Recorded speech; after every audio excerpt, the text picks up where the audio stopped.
This is the Good Neighbor Podcast, the place where local businesses and neighbors come together. Here's your host, Sean Preston. Welcome, everybody, to the Good Neighbor Podcast. Today, we have a couple of good neighbors on with us, and that is Jennifer and Rhonda of Redwood Park Communities. How are you ladies this morning? Good, thank you. Super good. Well, you know what? I mean, we can't really complain when the sun is shining like it is today. It's finally starting to warm up. We had a pretty easy winter, I'd have to say, but overall, I mean, who likes winter? Let's be honest with ourselves. Not me. No. Wonderful. Well, we've never had the pleasure of meeting before. This is a first for me. And as I'm a curious cat, why don't we dive right into it? Why don't you tell us a little bit about your business? Sure. So Redwood, we are a safe, affordable, hopeful housing provider. That's what we do in the community. And we also build supportive communities. So we have about 60 units of housing for folks in the Simcoe County area. We also run a furniture bank and we do a lot of advocacy work. What else do we do, Miss Jennifer? Yeah, that's a lot of what we do. We're celebrating our 15-year anniversary this year. So congrats. We're a registered charity and it's our 15-year anniversary. So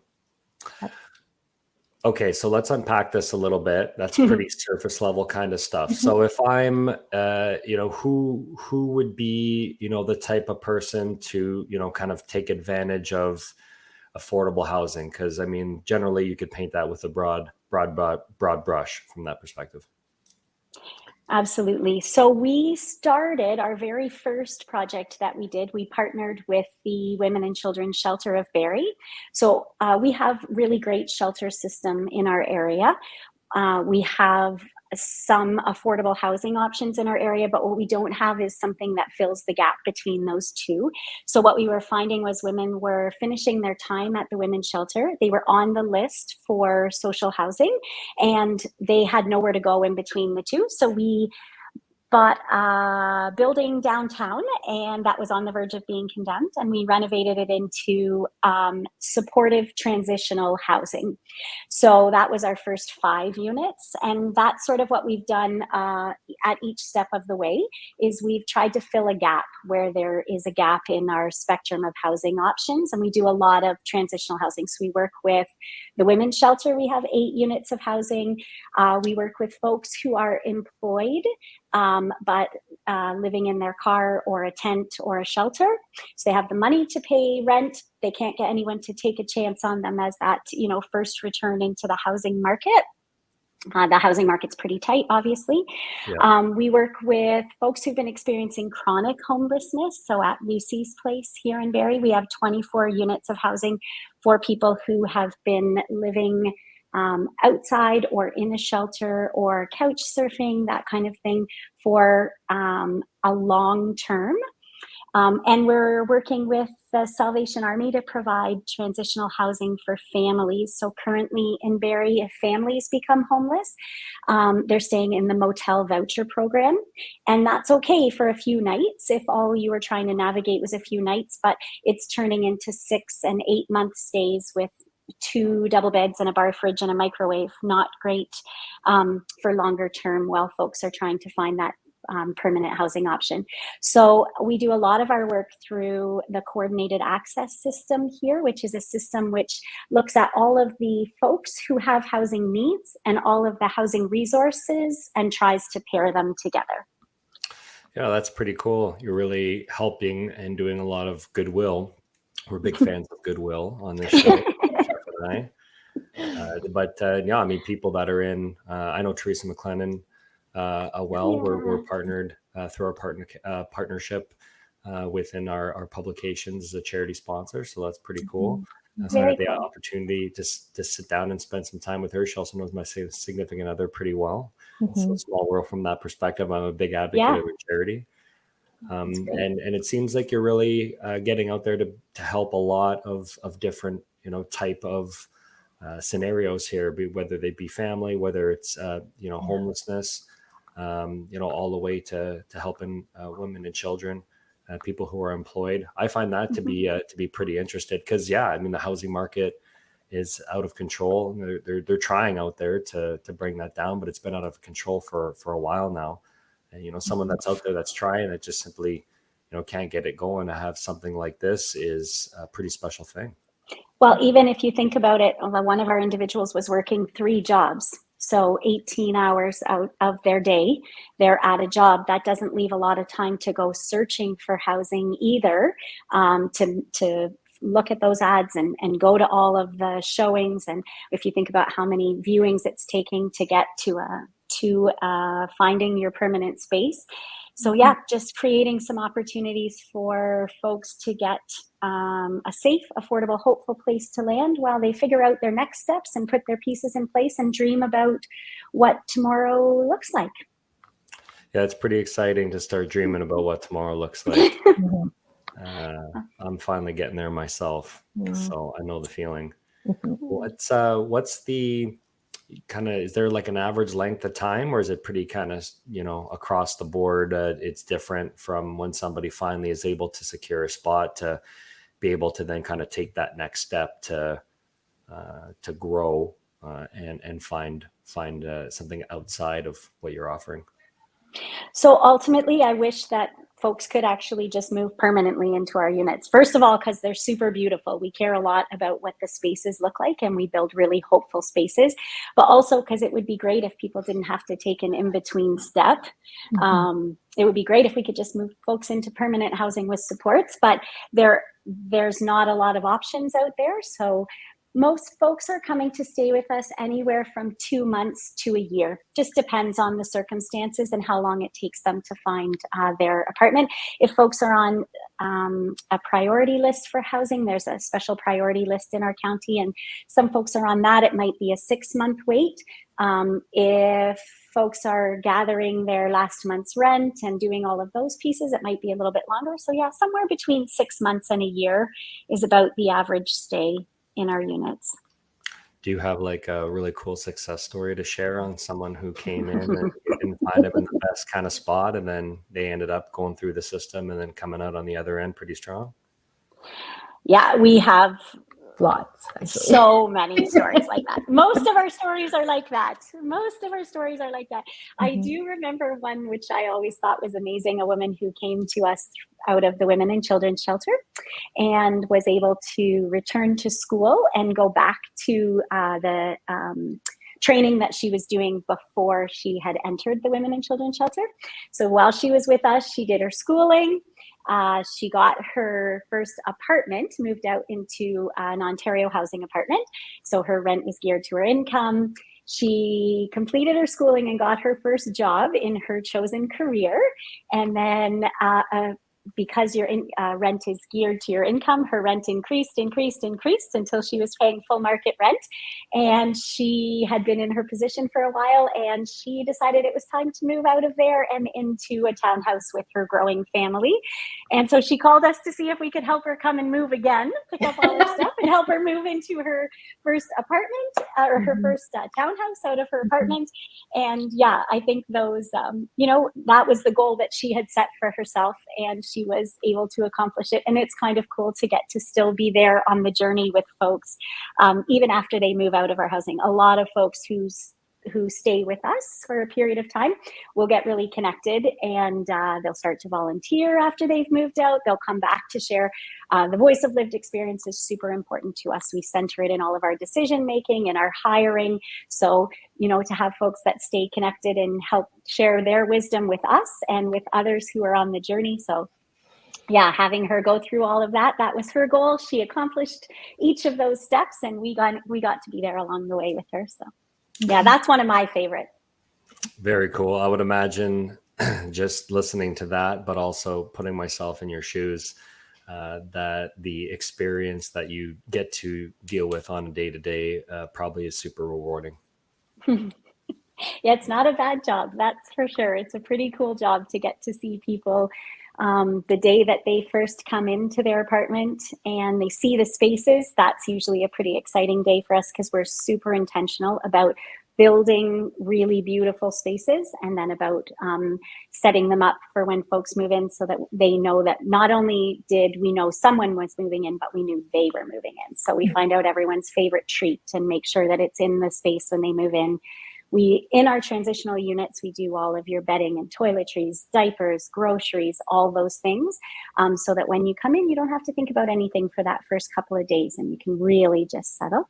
Boy, I already forget what the question was. Oh, very rewarding. It's very rewarding when you get to see someone come in, but then it's also super rewarding when you get to see that after they have been able to settle and not be worried about all of those basic needs things. Where am I going to sleep tonight? What am I going to eat tonight? When people have that chance to just really, we like to call it returning to themselves, but just remembering what it was that they had for a goal and somewhere that they wanted to be, or maybe for the first time getting to really think about what's next? What do I want to do? So very, very exciting when you can look to the future, to greener pastures. That does well for the psyche, and giving them that space in order for them to then kind of realign, reset their goals. That's pretty cool. Okay, so how do you get into doing what you're doing? Like, is this something you've been doing for a long time? What were you doing before? What's the journey like to get into doing what you're doing today? You go ahead first, Rhonda. No, you go first because you started it, and then I got sucked in because you were doing it. You go ahead. I also got sucked in, I guess. So it's 2008, and our family, my husband Tim, the co-founder of Redwood, was working for a big construction company in the city. So already you can probably see where this is going. He was the in charge of new projects in 2008. So there was a slight disruption in the world, and Tim lost his job. And we had already been volunteering actually with the women's shelter, helping women move out of the women's shelter at the end of their stay. And we were moving folks with a garbage bag of clothes and a mattress. And that's what they were taking with them into their next space. And given that Tim had been working in the construction industry, he was having all of these amazing connections. He was seeing all the waste in the construction industry. And he was just thinking, like, how can we do better? On this side, we're throwing all of this away. And on the other side, we have folks who don't have a place to go.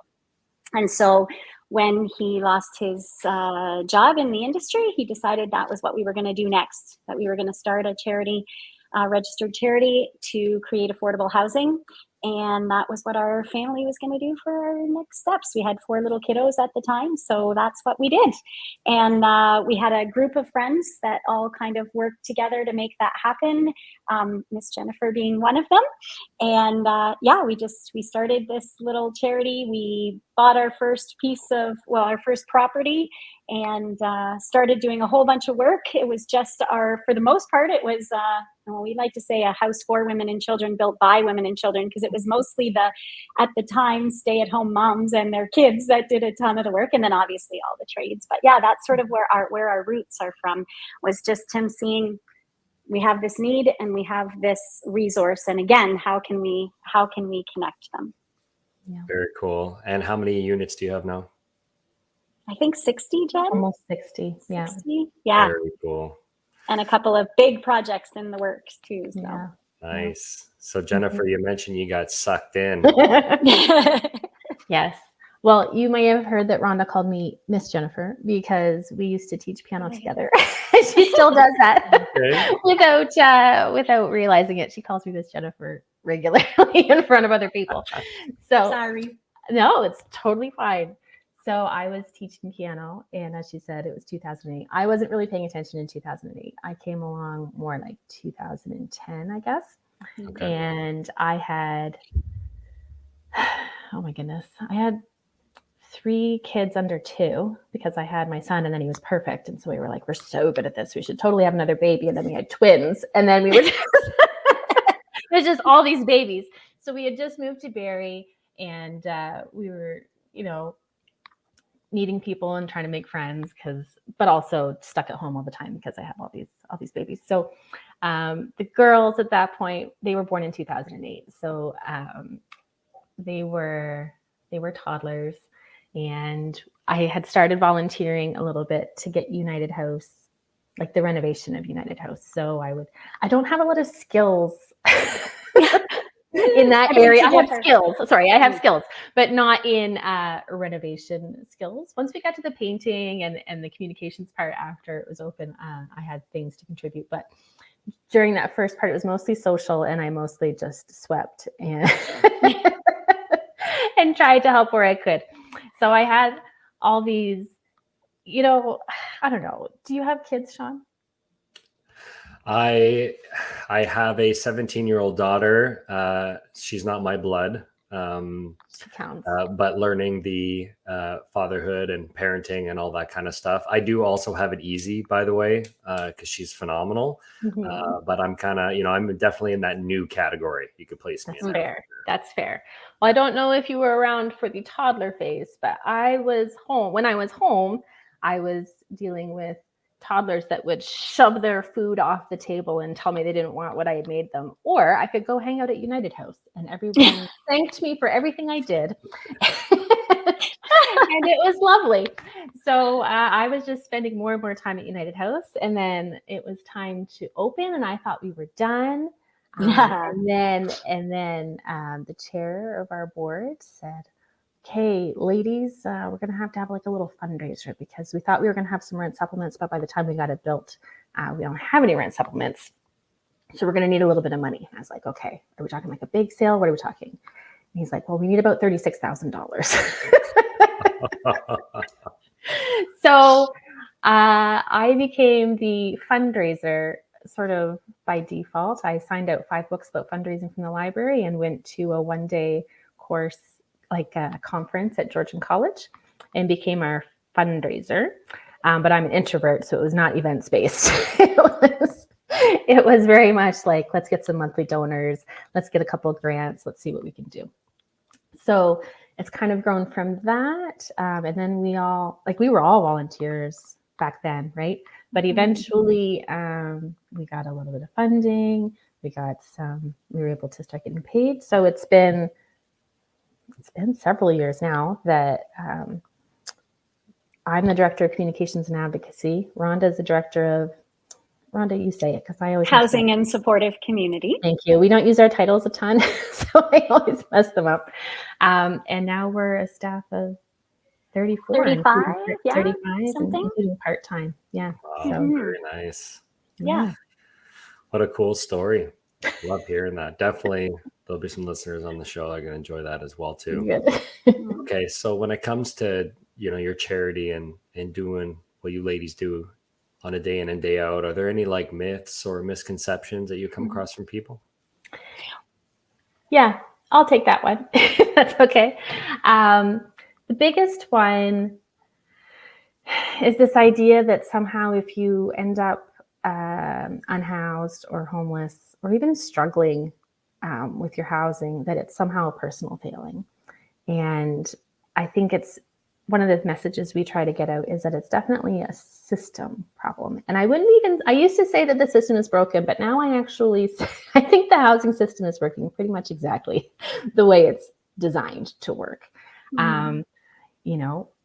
Housing prices go up because that's how a lot of us are building wealth, right? But if you don't have a house, if you're renting, other people are building wealth off of you renting from them. So housing prices rose, according to BDAR, so Barrie District and Area Realtors Association, between February 2020 and February 2022. Housing prices in Barrie went up 86%. And it's slowed down from that, but it hasn't started going back down. So housing prices just got out of control. That put a lot of pressure on the rental market. And the rental market is already pretty loosely regulated anyway. Yeah. You're pretty precarious in there. If your landlord decides they want for you to not live there anymore, they want to sell the building, or they want their nephew to move in or whatever, like you've got it's not super stable. So that put a lot of pressure. We had a lot of people kind of falling out of the market, right? And into our shelters, encampments. We're all seeing a lot of encampments now. not just in big cities, but we're seeing them pretty much everywhere. And the shelters are full.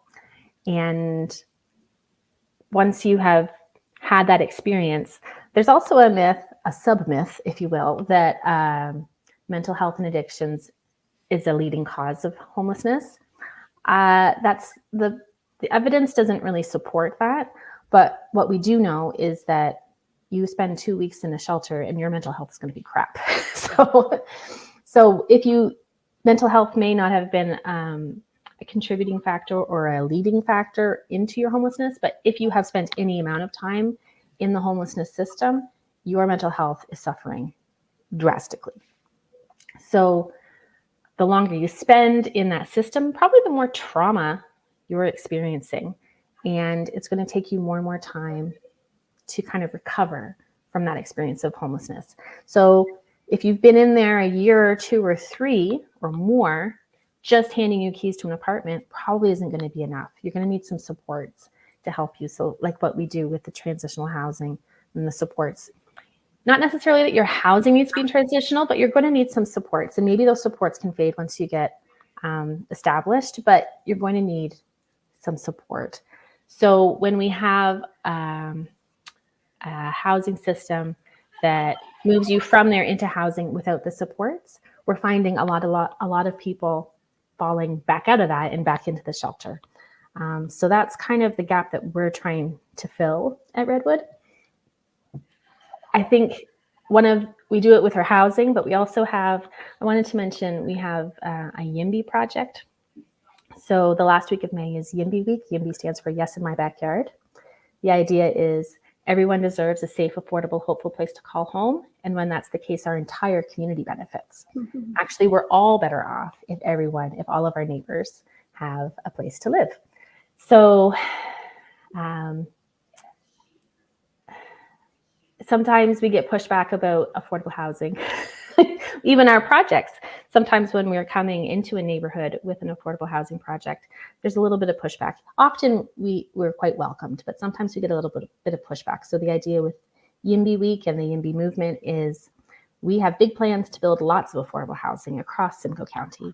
And we want people to understand that it's a good thing when we come to their neighborhood with an affordable mm-hmm. housing project. So, yeah, education's a big component to a lot of things, especially in the day and age that we live in the digital age, because you can go down the rabbit hole on the internet and find any piece of information. It's all not necessarily truthful or accurate mm-hmm. Based on that. And over the course of time, they've never really increased minimum wage when housing has increased. So it's never matched up, which is a big problem in our society. About a couple months ago, I got access to a graph online. I was doing some rummaging around in there and got to see the timelines.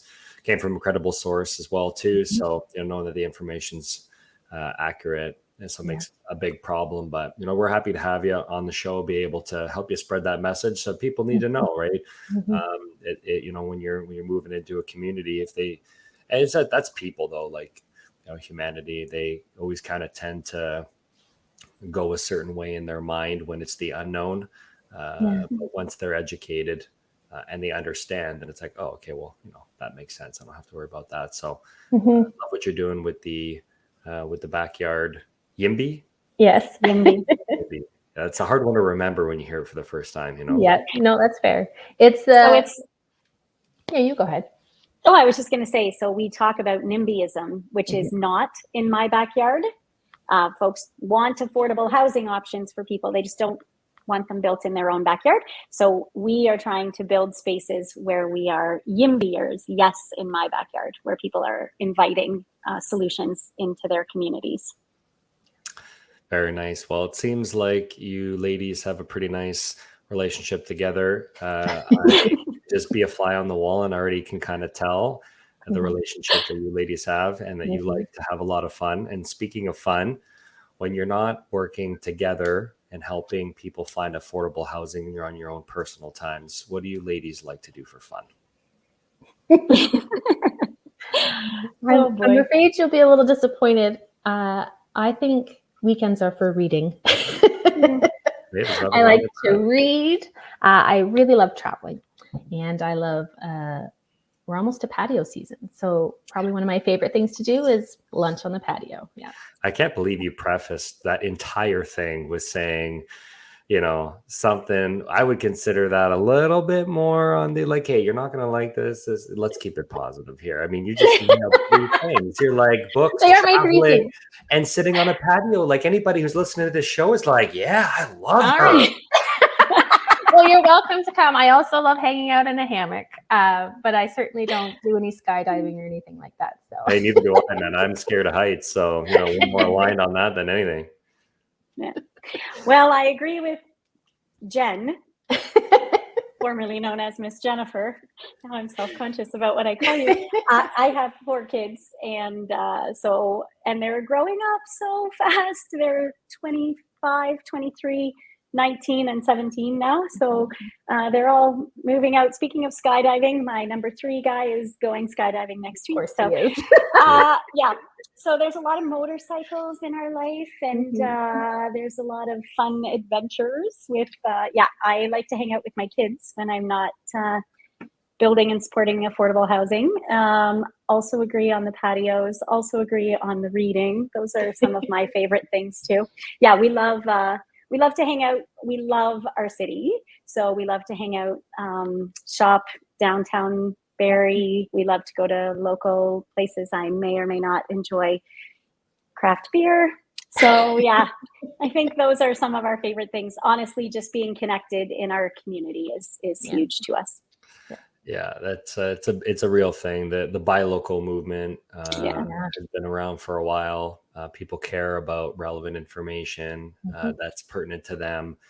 And that's something that Jeff and I are very proud of what we deliver through our community publications, but also what we're able to bring through the platform of the podcast and letting people be able to peruse and listen to real stories from real people in a real settings for people who live here in their community. Not a better way to try before you buy or get educated on something you might not be aware of. So all fun things. I was at a cottage on an island on the weekend up in Sudbury. And, Jennifer, you're going to love this one. So we're coming back on the boat. We went out for like a little tutelage there and we were coming back and he's got all of these trees. And I'm like, why doesn't this guy have a hammock? You know, I would totally be missed opportunity. Yeah. perched between a couple of trees. Just give me like 40 minutes. I'm out, zonked out, and I'm back ready to rally. You know? Hammock naps just hit different. Yeah, it's true. Yeah. You'll have to bring your own. We have one in our camping gear. So it's super easy to hang up. You just, wherever you go.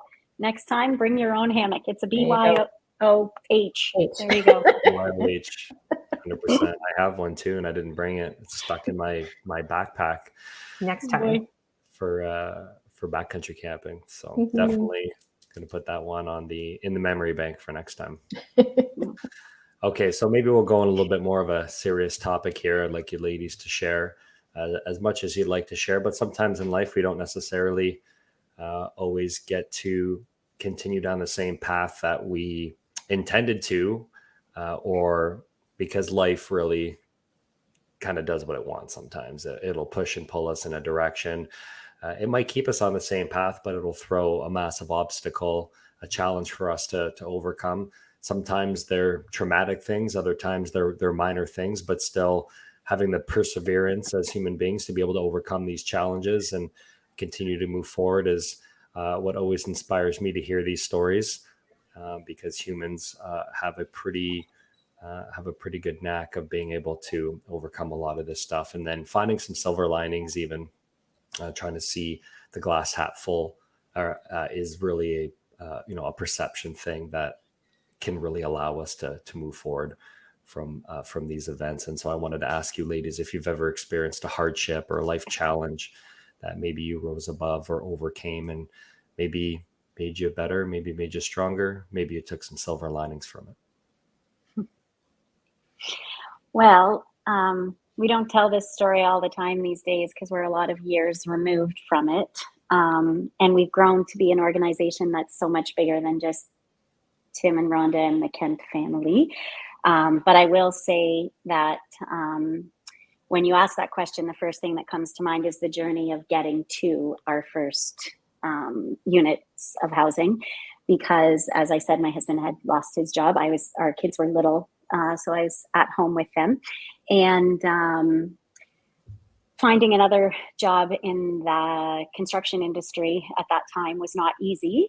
And certainly not one as a project manager for a large builder. And that wouldn't have allowed him the time to launch the charity. And Jen was saying it was 2010 by the time she came along. So it did take us quite a while to get to go from him losing his job to us getting our first property. And we tried a few things in the interim to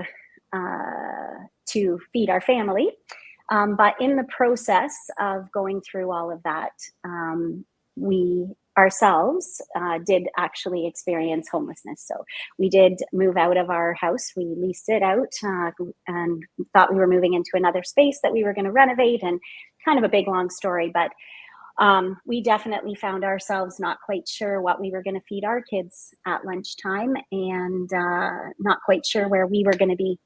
And at the time, one of our kiddos, I said something about not expecting to find myself homeless in this journey. I didn't expect to become homeless while we were trying to end homelessness. And one of my kids said, "Mama, we're not homeless, we're houseless. We have lots of places to call home." And I think that was really a huge turning point for us, because it really helped. So for us, we don't do this work from the lens of charity. Or from pulling someone up out of anything. We do this work in solidarity, side by side, knowing that we're all on a journey, and any one of us, our situations could change. Mm-hmm. And so we experienced some small things that our folks that we work with will experience. We moved out of the space that had been our home. We put all of our belongings in storage, so we didn't have access to our own things. We stayed in someone else's house with someone else's furniture, and we couldn't just run and grab what we needed. We didn't know what tomorrow was going to hold. Like I said, financially, we certainly went through a very difficult time as well. In the end, my husband ended up getting a job as a laborer on a job site for minimum wage. And that, was quite a shift from where we had been. And, but he was able to find a job. So even as we went through some of the hard things, it gave us a little bit of a window on some of the things our folks experience, but not all of it. But just watching who our kids became, just having that shift of perspective from us and them, us being the people who are going to fix the problem, and them being the people who have the lack of housing, to really just all of us together on a journey. That has been such an amazing shift for us, and very, very, very difficult. But I do look at my kiddos now as almost all grown up, and just watching the way that they, I remember for our own family, just before our first property opened, thinking, oh my goodness, if it never opens, it will have completely changed the trajectory of our lives. This thing that we've been able to do has completely changed our lives. If it can impact someone's life just as, in the same way that it's impacted ours, that'll be amazing. And that was, 11 years ago, and hundreds of folks living in our units. And yeah. So I think for me, that's the biggest one. I mean, I could think of a million, but for me, I think that really just shifted the perspective on how we do the work, and changed the trajectory of our lives and of our kids' lives. Wow. Thank you for sharing that. Very, very heavy stuff. Really appreciate you opening up and sharing that experience with us. Mindset is the whole thing, right? It's how you look at something, and you could be at any point in your life. And if you have a choice, you have a choice to look at it through a certain lens, and some people don't, and others like yourself, with a little reminder from one of your kiddos to take a look at it that way. That goes a long way as well too. And, now look at where you are and what you're doing out there, and just phenomenal stuff. And I commend you. Well, I think I think what it did was we talk a lot at Redwood about how the opposite of homelessness isn't being housed. The opposite of homelessness is community. That we we encountered these challenges, but we had this whole community around us. So we didn't have a house, but we had lots of people who were saying, you can come and stay here. By the time we meet folks, that's not always true. So we're building housing, but what we're really aiming to build is a connected community where no one's left behind, where when someone encounters that challenge, there's someone who's there for them. There was someone who was there for us. And that's the thing our folks with lived experience want to be, is they want to be there to stand in the gap when it comes to it happening for someone else, 100% paying it forward. Yeah. That's all about. Mm-hmm. Are we leaving it at that, Jennifer, or would you like to share?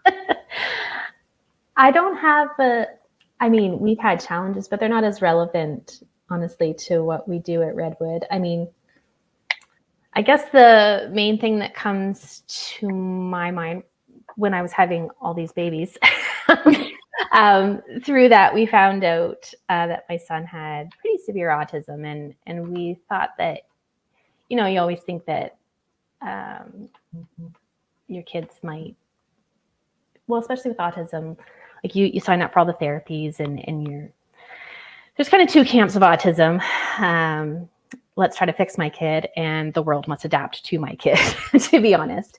And we don't see that in a lot of other special needs communities. Like, I've also worked with the Down Syndrome Association quite a bit, and it's not really the same vibe. It's like, my kid has Down syndrome, and this is who they are. And with the autism, it's a little more divided even within the support community. So I would say through that, a lot of things came out of that. Like, he's 17. He's going to graduate. Noah is 17, and he's going to graduate from high school in June. And I would say through that experience, we learned the importance of a community that isn't divided, of a support community. We also, I think our whole family learned a lot about empathy, and trying to take the perspective of others who might be struggling. And also just remembering that you have no idea what other people are going through at any given time. And I would say also, one of the autism moms, we share a lot of memes and things. We're usually all in a Facebook group, and we often share a lot of memes and things. And one that hit me was, he's not giving you a hard time, he's having a hard time. And I find that, Sean, I did not know I was going to cry on your podcast this morning. I find that really relevant with what the work we do at Redwood as well. Yeah. Often people who are trying to access services are not, they're hungry and they're tired. I sometimes use the example of when my kids were all little and I was sleep deprived and I wasn't my best self. I remember basically looking down, watching myself scream at my family and thinking, just stop, just apologize and just say you're sorry and stop screaming, and it'll be fine. But when you're sleep deprived, when you are hungry, I wasn't even hungry. Well, I probably was hungry, to be honest, but I was sleep deprived for sure. And anxious about a lot of things, not sure where things were going. And I was in a very supportive environment, but I was sleep deprived and a little bit anxious. And I was not my best self. But we expect that when people come to the food bank or to a shelter, that they're going to ask politely and say thank you and be so grateful, but they're in survival mode and they're probably not bringing their best selves to the conversation every time. And they're not necessarily giving you a hard time. They may just be having a hard time. And that is not the same thing. And I guess the other piece is me needing to be flexible to be able to be the one to take Noah to school, be the one to be here when he got back from school, and also be kind of on call if I ever needed to go get him from school, meant that I couldn't really just go into a 9 to 5. And so but it's been amazing. Like, my career with Redwood, I work with Redwood, and I also do advocacy and communications work for 2 other national health coalitions. And so I work from home, and I've been able to do such great work, such meaningful and fulfilling work, a career that probably I wouldn't have necessarily had the courage to do if a 9-to-5 option had been available to me. So I don't know if that's like really a cohesive story for you, but that's how we've kind of framed what could be considered a hardship in some ways, but I would never honestly frame being those mom as a hardship. But those are the ways that challenge has certainly shaped my life and our family's life, and how it has contributed, I think, to how we approach things at Redwood. Yeah, absolutely. Because we are, so there are some things that are super important to us. We were all volunteer, but we are not anymore, because we believe that the service that we're offering is a valuable service, and we do some pretty innovative things as far as how we fund the work that we do. But we are a living wage employer. We have benefits for our employees, and we have super flexible work schedules for our folks. And we really welcome folks, kids and puppies at work. So we've tried to create a workspace that is beautiful, and a space where you are hopeful and creative at work as well, because then we're also bringing our best selves to the work that we do every day too. And part of how that came to be was the way that each of us came into the work. Thank you very much for sharing that with me. Jeff and I do a lot of, we have a lot of guests on the show. We get to have a lot of conversations, and I would chalk them all up to mostly being, pretty meaningful. And then you get the odd one where you get to go super deep.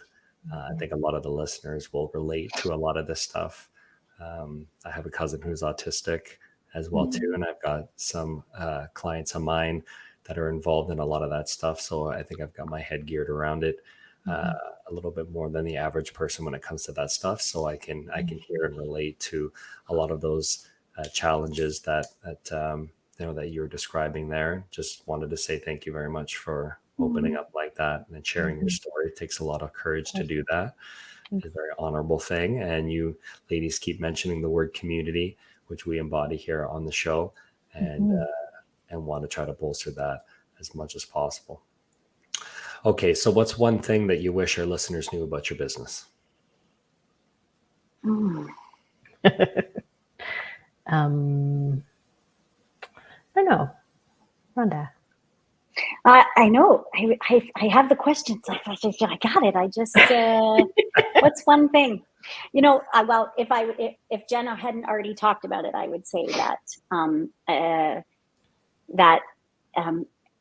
the experience of housing precarity or being unhoused, that its roots are really systemic.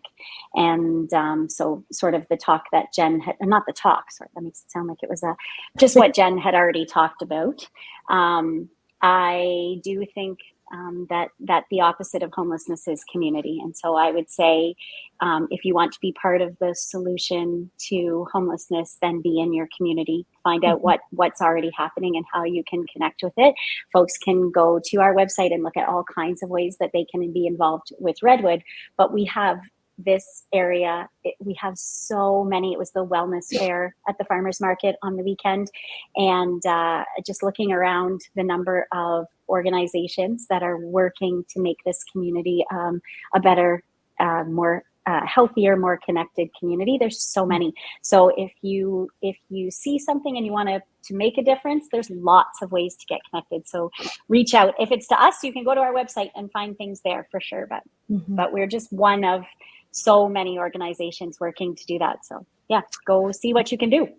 Great segue, because that's the next question, which is for those who are interested in wanting to learn a little bit more, what's the best way that they can reach you? And if it is the website, what is the website? Yeah, so it's redwoodparkcommunities.com. We believe strongly in one of our little tags is connect, create, contribute. So we try to create all kinds of ways for the community to connect, create, and contribute to their community through Redwood, if that's what you choose to do. So you can donate and volunteer. There's lots of neat volunteer opportunities. like any charity.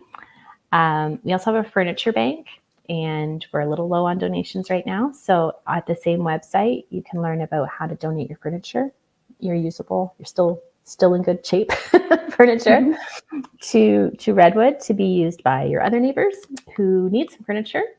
You can watch too, if you're a savvy, socially conscious investor, we're going to be launching Redwood community housing bonds really soon. So we will take your donations 100%, but we're also going to be looking for people who want to buy up bonds, community bonds, to support our next affordable housing project. And you still get, you still make interest, but you get to see the social return on your investment as well in our community. And then Yindi Week is coming up May 27th to 31st, and you can get a lawn sign through our website. We'll have different events too. You can follow us on social media for more about all of these things. We're on Facebook and on Instagram. Wonderful. Well, thank you very much for coming on the show. Great conversation, great people for a great cause, and wishing you all the best in your future endeavors. Thanks a lot for doing this. Thanks, Sean. Thank you. Thank you for listening to the Good Neighbor Podcast Midhurst. To nominate your favorite local businesses to be featured on the show, go to gnpmidhurst.com. That's gnpmidhurst.com, or call 705-413-3775.